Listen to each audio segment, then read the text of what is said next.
के एम्प्लॉय का डेटा है। अब यहाँ पे सबसे पहली टर्म आप समझो कि एंट्री एक्चुअल में क्या होती है। देखो, एक है data, data in the sense जो भी इंफॉर्मेशन आपको डिजिटल फॉर्म में मिल रही है वो एक डेटा है। जैसे कि यहाँ पे स्क्रीन पे जितनी भी चीज आपको ये दिख रही है, ये सब क्या है, एक डेटा है।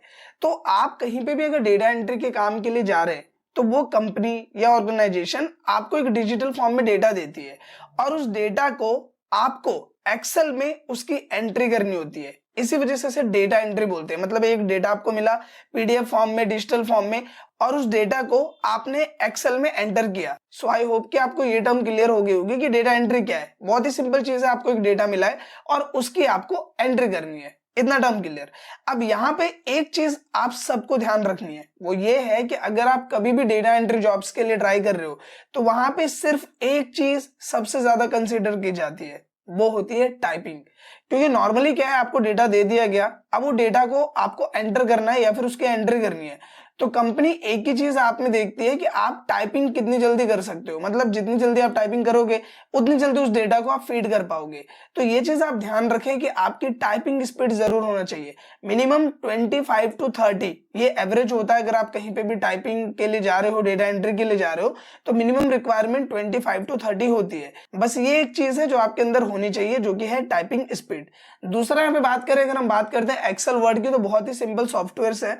आपको नॉर्मली ये चीजें आती होंगी क्योंकि आपने स्कूल लाइफ में पढ़ा होगा, और अगर नहीं भी आता है तो इसमें कोई बिग डील नहीं है। डेटा एंट्री का जो काम होता है उसमें वो खुद आपको एक्सेल स्टार्ट करके देंगे और आपको बताएंगे कि ये आपका डेटा है, इस डेटा को यहाँ टाइपिंग के थ्रू आपको फीड करना है। तो ये चीजें आपको क्लियर हो गई होंगी कि क्या चीजें आपके लिए रिक्वायर्ड है और डेटा एंट्री एक्चुअल में क्या है। अब यहाँ पे बात करते हैं कि अगर हमें एक ऐसा डेटा, जो भी ऑन स्क्रीन आप देख पा रहे हो, किसी कंपनी का डेटा है, हमें उस डेटा की अगर एंट्री करनी है तो आप कैसे करोगे, ये फॉर्मेट आप कैसे डिजाइन करोगे। सो इस चीज को स्टार्टिंग से समझते हैं। तो इस चीज के लिए सबसे पहले हम क्या करेंगे, एक नई शीट ले लेंगे। तो मैं यहाँ पे आ जाता हूँ और मैंने ले लिया एक नया शीट, बिल्कुल ब्लैंक शीट। तो सबसे पहली चीज इसमें हमें जो जो चीजें एंट्री करनी है, जैसे कि हमें क्या क्या फील्ड डालने हैं यहाँ पे, तो हम एक बार इसमें देखते हैं। तो हमें यहाँ पे देना ID number, name, gender, age, date of joining, ये सभी चीजें मुझे फिट ऑन करनी है। तो इन चीजों को हम पहले इसमें एंटर करते हैं। तो हमने यहाँ पे डाला आईडी नंबर, इसके बाद हम यहाँ पे लिखेंगे नेम, इसके बाद हमने यहाँ पे लिखा जेंडर, फिर हमने यहाँ पे लिखा एज, देन हमने लिखा यहाँ पे डेट ऑफ ज्वाइनिंग। आप देख पा रहे हो मैं बिल्कुल सिंपल टाइप ही कर रहा हूं यहाँ पे, इसके अलावा कोई चीज नहीं कर रहे अभी हम यहाँ पे।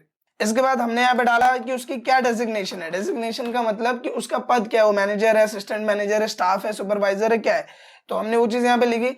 उसके बाद उसके डेजिग्नेशन के हिसाब से उसकी क्या सैलरी है, तो हम यहाँ पे डाल देते हैं उसकी बेसिक सैलरी। तो हमने यहाँ पे लिखा बेसिक सैलरी।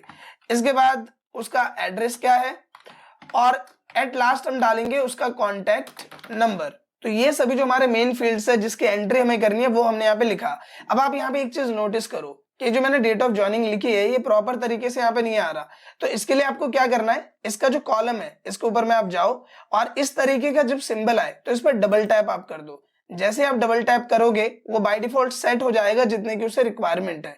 तो वही चीज हम डेजिग्नेशन के साथ भी करेंगे और वही चीज हम बेसिक सैलरी के भी साथ करेंगे। तो ये चीज हो गई। अब ये होने के बाद हमें क्या करना है कि यहाँ पे हमारा जो भी काम हम यहाँ पे कर रहे हैं उसका एक हेडिंग देनी है। तो इसके लिए इस पूरे सेल को सेलेक्ट किया मैंने और मैंने यहाँ पे इसे कर दिया मर्ज। मर्ज करने के बाद हम यहाँ पे लिख देते हैं कि हम क्या एंट्री कर रहे हैं, एम्प्लॉय डेटा की एंट्री कर रहे हैं। तो हमने लिखा एम्प्लॉय डेटा, हमने इसे सेलेक्ट किया। सेलेक्ट करने के बाद यहाँ पे अलाइनमेंट्स के ऑप्शन आपको मिलते हैं, आप यहाँ पे जाके इसे मिड में कर सकते हो। इसके बाद यहाँ पे हम जाएंगे और यहाँ से हम इसका फॉन्ट चेंज कर देंगे। तो आई थिंक ये वाला फॉन्ट ज्यादा अच्छा लगेगा, एम्प्लॉय डेटा का। हमने ये वाला फॉन्ट लिया और इसे हम बड़ा कर देंगे। करने के बाद आपको यहाँ ऑप्शन मिलता है शेडिंग का, आप इसमें जाइए और जो भी कलर आपको अप्लाई करना है, जैसे हमें ये ग्रीन कलर अप्लाई करना है, हमने ग्रीन कलर लिया, इसे सेलेक्ट किया और इसके अंदर का जो कलर है वो हमने व्हाइट कर दिया। देन हमने जो ये नीचे वाली हमारी रो है इसको हम सेलेक्ट करेंगे और दोबारा इस कलर वाले सेक्शन में जाएंगे और इसका कलर हम चेंज कर देंगे। इसके अंदर में जो भी मैटर हमने लिखा है उसे हम बोल्ड कर देंगे। और ये करने के बाद जितने भी लेवल तक आपको डेटा एंटर करना है उसकी एक रेंज हम सेलेक्ट कर लेते हैं। जैसे यहाँ से लेके यहाँ तक मुझे अभी डेटा फिल करना है, तो मैंने यहाँ तक की रेंज सेलेक्ट किया और यहाँ पे बॉर्डर वाले ऑप्शन में जाना है और आपको कर देना है ऑल बॉर्डर। अब यहाँ पे आप एक चीज नोटिस करो कि जो हमारा फॉर्मेट है वो हम यहाँ पे बना चुके हैं। अब इसके अंदर आपको डेटा स्मार्ट वे में कैसे एंटर करना है ये समझते हैं। तो मान लीजिए कि हमें ये सभी डेटा फिल करने हैं और यहाँ पे इन सभी डेटा को फिल करने के लिए हम एक ऑप्शन को इनेबल करेंगे जो कि है फॉर्म ऑप्शन। इस ऑप्शन का सबसे ज्यादा यूज होता है एक्सेल में डेटा एंट्री करते समय, क्योंकि इससे आपका जो काम है वो काफी पोर्टेबल हो जाता है और आसान हो जाता है। तो इसे हम कैसे इनेबल करेंगे, इसके लिए आप ऊपर आएंगे, यहाँ पे आपको एक डाउन एरो की का ऑप्शन मिलेगा जो कि customise quick access tool bar के पास है। यहाँ पे आपको जाना है और यहाँ जाने के बाद आपको एक ऑप्शन मिलेगा मोर कमांड्स का, तो इस पे हम क्लिक करते हैं। क्लिक करने के बाद आप यहाँ पे देख पा रहे हैं, आपको लिखा है यहाँ पे आ रहा होगा पॉपुलर कमांड्स, आपको इसमें जाना है और जाने के बाद यहाँ पे क्लिक करना है ऑल कमांड्स, इस पे क्लिक करेंगे। क्लिक करने के बाद यहाँ पे आपको आना है एफ सीरीज में, मतलब ये ए बी नेम आ रहे हैं तो आपको नीचे आना है जब तक एफ ना आ जाए। तो हम यहाँ पे नीचे आते हैं और आने के बाद आप देखो यहाँ पे एफ आ गया है। अब इसमें हमें सर्च करना है फॉर्म, तो ये रहा फॉर्म ऑप्शन, आप ऑन स्क्रीन देख पा रहे हैं। ये सेलेक्ट करने के बाद हमें इसे करना है ऐड, और ये हो गया ऐड और इसे हमने किया ओके।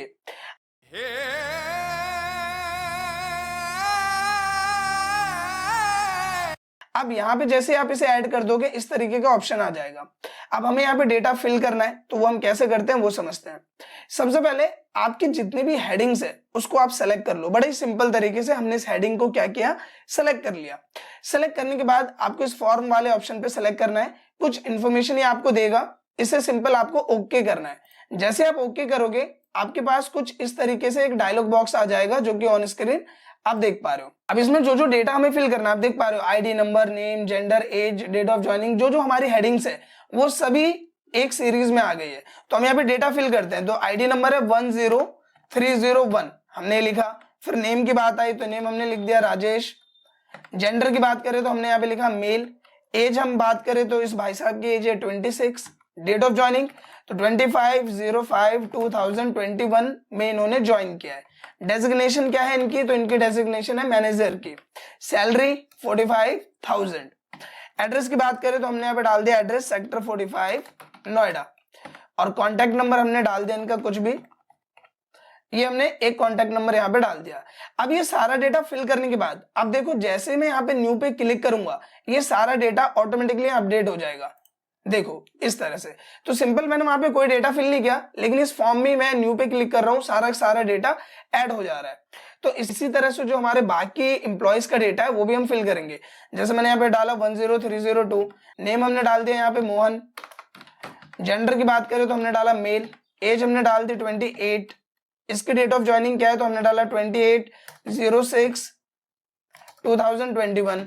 डेजिग्नेशन की बात करें तो इनकी डेजिग्नेशन में डाल दी असिस्टेंट मैनेजर। इस तरह से बेसिक सैलरी इनके हमने डाल दी 35,000। एड्रेस हमने डाल दिया इनका सेक्टर 43 नोएडा। और कॉन्टैक्ट नंबर हमने इनका डाल दिया कुछ इस तरह से।